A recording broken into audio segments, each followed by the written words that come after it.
Hello there again, and welcome to Jay's Shed with me, JJ. And tonight, or today, or tomorrow, whenever you are watching this video, incidentally sponsored by Hobgoblin. No, not really. I haven't drunk that. It's a Sunday. There's no excuse, really, is it? Get rid of that. There we are. No alcohol in the workshop. It's not very good. Remember that, folks. Could be dangerous. Not only to your workshop, to yourself. Anyway, moving on. Right, I want to tonight, today, tomorrow, whatever, tell you about one of my pet hates. Yes, they're to do with electricity and electrical, and they are the dreaded downlighters. These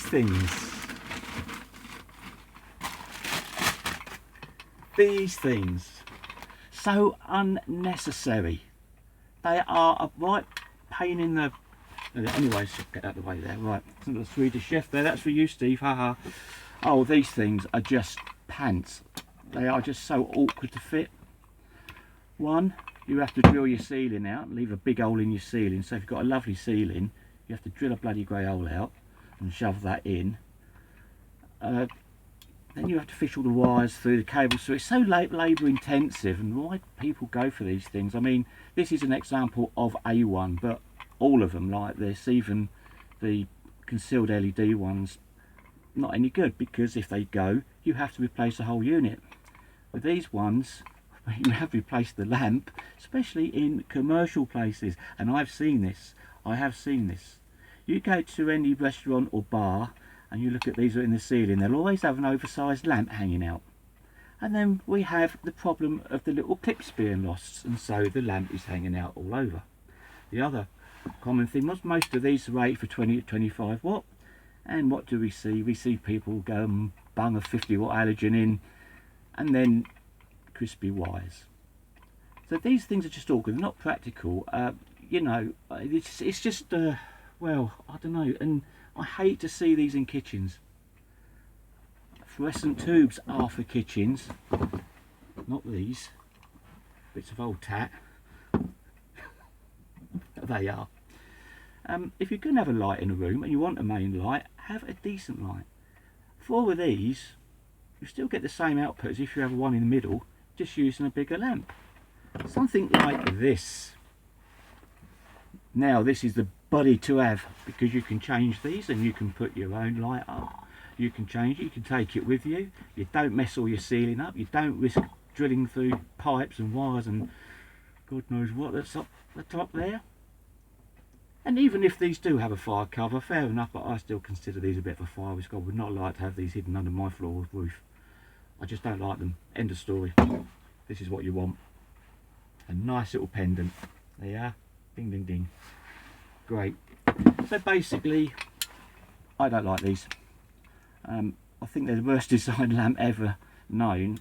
And for sparkies, they can be a nightmare. They're hours of labour. I mean, I've fitted these, and it's not a pleasant experience, you know.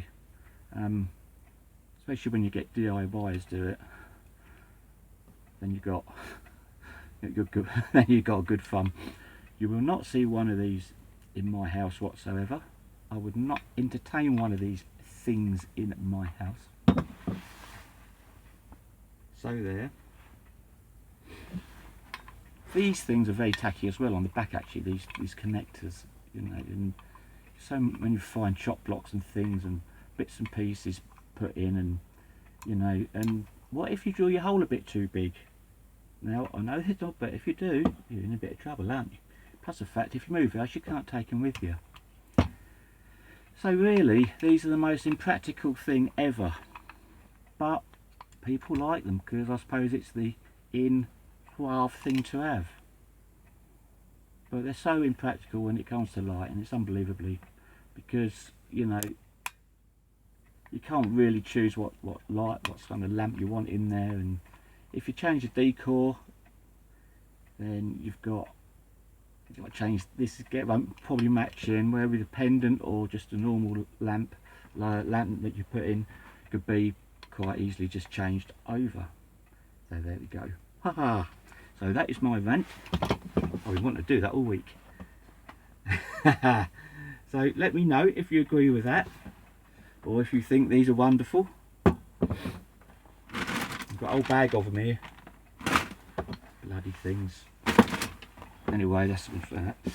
That does encourage bad language at times, those, which isn't very good if you're fitting them and someone else hears you. But there you go. So yeah, Downlighters is a poo-poo for me, because they're just so unnecessary, basically, in my opinion. But let me know what you think in the comments, if you how you get on with those. Personally, nah. Give me one of these any day, and they're fun to wire up. There you go. So remember, it's subscribey, ding a dinger down there, and I shall see you. Give it a thumbs up as well if you like it, or a thumbs that way, or whatever you want to do. I shall see you on the next one, and we'll see what we'll be looking at then. I think it might be something more heavy duty. Stay tuned and make sure you get the notification.